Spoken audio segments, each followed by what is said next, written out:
Kentin Millora-Brown, posible nga bang madraft ng Ginebra?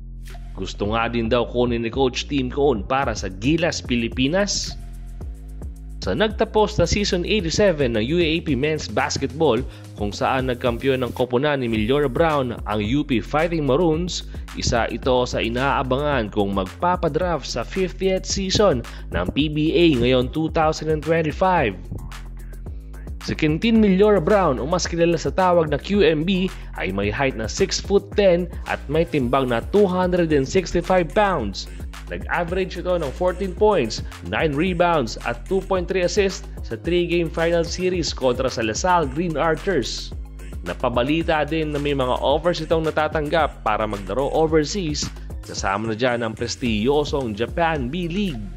Nabanggit din ng kampo ni QMB na pwede nilang ikonsidera ang PBA basta mabigyan lang ng magandang package offer.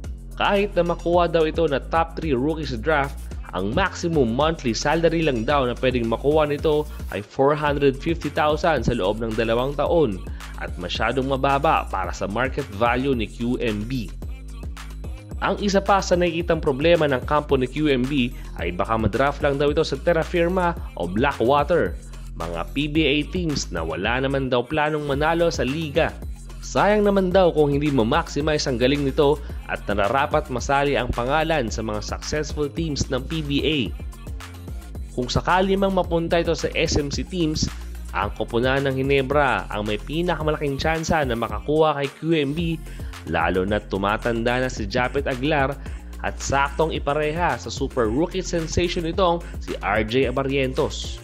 Maaari nating ikumpara ang height ni QMB kay Greg Slaughter, pero mas pulido ang mga galaw nito sa ilalim ng basket.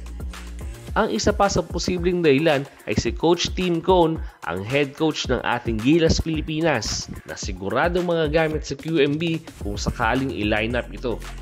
Sa ngayon ay kailangan din ng mas batang lineup at matatangkad para sa ating Gilas. Ibang height dimension din ang maibibigay nito kung isasabay kay Kai Soto, Carl Tamayo at Kevin Kiambao.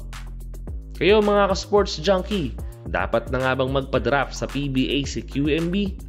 Ilang MVPs o championships ang posible nitong makuha sa PBA? Ano kaya ang pwedeng nitong maiambag para sa Gilas Pilipinas? I-comment nyo na yan at ating pag-uusapan. Para sa iba pang basketball updates, huwag kalimutan mag-subscribe at i-ring ang notification bell ng inyong bagong basketball tambayan, Sports Junkie PH.